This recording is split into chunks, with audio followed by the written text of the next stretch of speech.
Fala galera, como o relógio pode cair na prova do Enem? É muito simples, porque quando você tem os ponteiros de um relógio, no caso analógico, você trabalha com angulação entre esses ponteiros e você pode inclusive determinar a distância entre as extremidades desses ponteiros. Como a gente trabalha com números complexos dentro da matemática, a principal forma de abordar esse conteúdo numa prova de vestibular é utilizando o relógio. Só que antes da gente falar da questão, vamos fazer uma breve revisão dos conceitos de números complexos.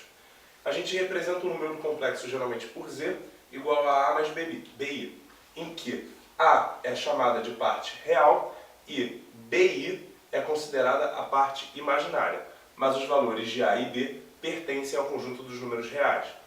Muito bem, quando a gente fala de um número complexo no gráfico, no plano cartesiano, a gente define como eixo vertical como eixo imaginário, o eixo horizontal como eixo real. Então você marca as coordenadas a e b nos seus respectivos eixos e você tem o que a gente chama de afixo, que é esse ponto de coordenadas a e b.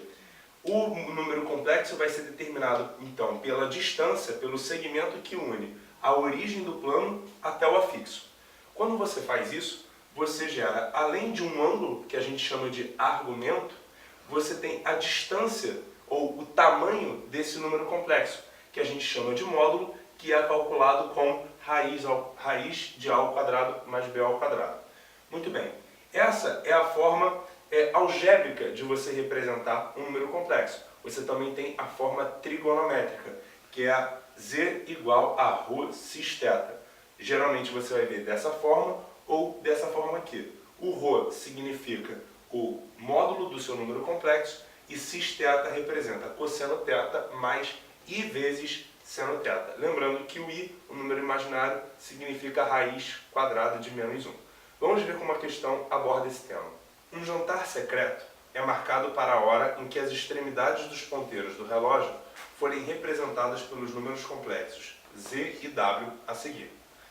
Z igual a alfa, que multiplica cosseno de π sobre 2 mais i vezes seno de π sobre 2, e w é igual a z ao quadrado. Sendo alfa um número real fixo, e esse número real alfa está entre 0 e 1.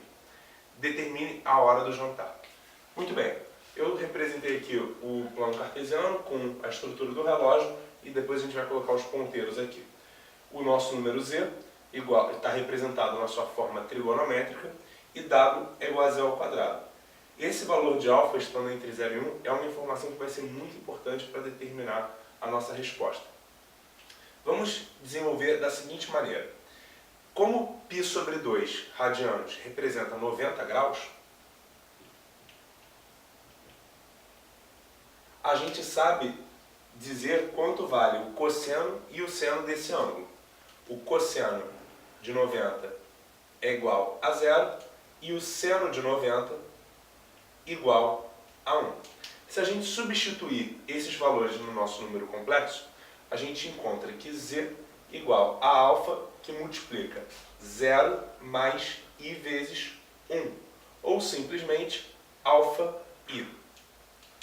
Ok, se o nosso número complexo z é representado por alfa i e alfa é um número real que está entre 0 e 1, a gente pode fazer duas considerações.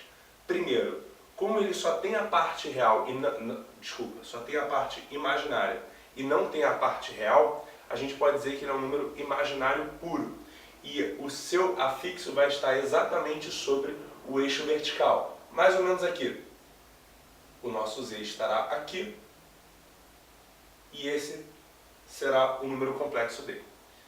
Agora, o w, sendo ele z ao quadrado, ele vale alfa i ao quadrado, ficando alfa ao quadrado vezes i ao quadrado, ficando então alfa ao quadrado vezes menos 1, porque i vale a raiz quadrada de menos 1. Sendo assim, o nosso número real w vai ser representado por menos alfa ao quadrado. Muito bem, como o número w não tem a parte imaginária, somente a parte real, a gente chama esse número de simplesmente número real. E o seu afixo vai estar localizado exatamente sobre o eixo horizontal do seu plano. Só que Como a gente tem esse sinal de menos, esse número W será negativo e ele estará para a esquerda da origem. A grande questão é, como o alfa é um número que está entre 0 e 1, se você eleva alfa ao quadrado, ele fica menor do que alfa. O que isso significa? Significa que o tamanho ou o módulo desse número será menor em relação ao z, que era simplesmente alfa, a parte real. Então, você tem que o ponteiro menor, que representa as horas, é esse daqui, é o W, e o ponteiro maior, que é o z, está nos minutos. Sendo assim, você consegue determinar que o gabarito da sua questão e a hora do jantar vai ser às 21 horas ou 9 horas da noite. Ok, galera? Bons estudos e até a próxima.